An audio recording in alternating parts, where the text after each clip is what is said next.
আসসালামু আলাইকুম ওরহমতুল্লাহ। 2024 সালের 5ই মে ছাত্রদের গণ আন্দোলনের তোপের মুখে পড়ে সাবেক প্রধানমন্ত্রী শেখ হাসিনা পদত্যাগপত্র জমা দিয়ে ভারতে পালিয়ে যেতে বাধ্য হন। এরপর বাংলাদেশের অন্তর্বর্তীকালীন সরকারের প্রধান উপদেষ্টা হিসাবে ডক্টর ইউনূসকে ছাত্ররা পছন্দ করেন। এই অন্তর্বর্তীকালীন সরকারের উপদেষ্টা পদে একজন আলেমকেও নিয়োগ দেওয়া হয়।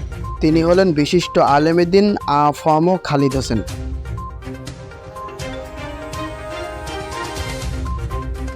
কে এই খালিদ হাসান, কি তার পরিচয়, কিভাবে তিনি এই উপদেষ্টা পদের জন্য নির্বাচিত হলেন? চলুন তাহলে এক নজরে তার সংক্ষিপ্ত জীবনী সম্পর্কে জেনে আসি।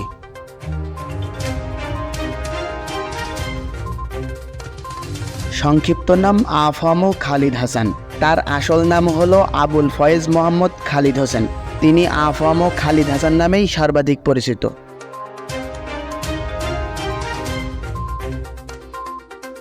আ.ফ.ম. খালিদ হাসান 1959 সালে চট্টগ্রাম জেলার সাতকানিয়া উপজেলার একটি সম্ভ্রান্ত মুসলিম পরিবারে জন্মগ্রহণ করেন। তার পিতার নাম মোহাম্মদ হাবিবুল্লাহ, যিনি একজন পণ্ডিত ও জ্ঞানী মানুষ ছিলেন।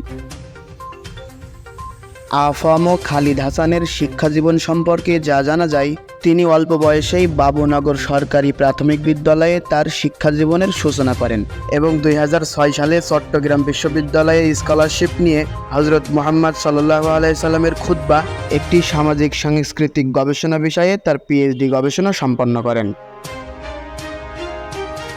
এবার চলুন তার কর্মজীবনের কিছু অভিজ্ঞতা সম্পর্কে জেনে আসি। তিনি হেফাজতে ইসলাম বাংলাদেশের সাবেক নায়েবে আমির ছিলেন এবং ইসলামী আন্দোলন বাংলাদেশের শিক্ষা উপদেষ্টা ছিলেন। মাসিক আত-তাওহীদের সম্পাদক ও আন্তর্জাতিক ইসলামী বিশ্ববিদ্যালয় চট্টগ্রামের Quranic science and Islamic studies বিভাগের অতিথি শিক্ষক ছিলেন। তিনি ইসলামিক ফাউন্ডেশন বাংলাদেশ কর্তৃক প্রকাশিত ইসলামী বিশ্বকোষ এর দ্বিতীয় সংস্করণের 3 থেকে 9 খণ্ড ও সিরাত বিশ্বকোষ সম্পাদনা করেছেন। সর্বশেষ 2024 সালে আ.ফ.ম. খালিদ হাসান বাংলাদেশের অন্তর্বর্তীকালীন সরকারের উপদেষ্টা হিসাবে আলেম সমাজের মধ্য হতে প্রতিনিধিত্ব করছেন।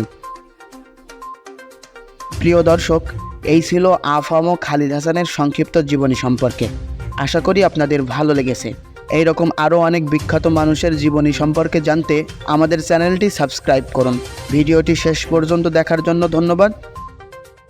আবারও হয়তো অন্য কোনো ভিডিওতে আপনাদের সাথে দেখা হয়ে যাবে। ততক্ষণ পর্যন্ত ভালো থাকবেন, সুস্থ থাকবেন। আল্লাহ হাফেজ।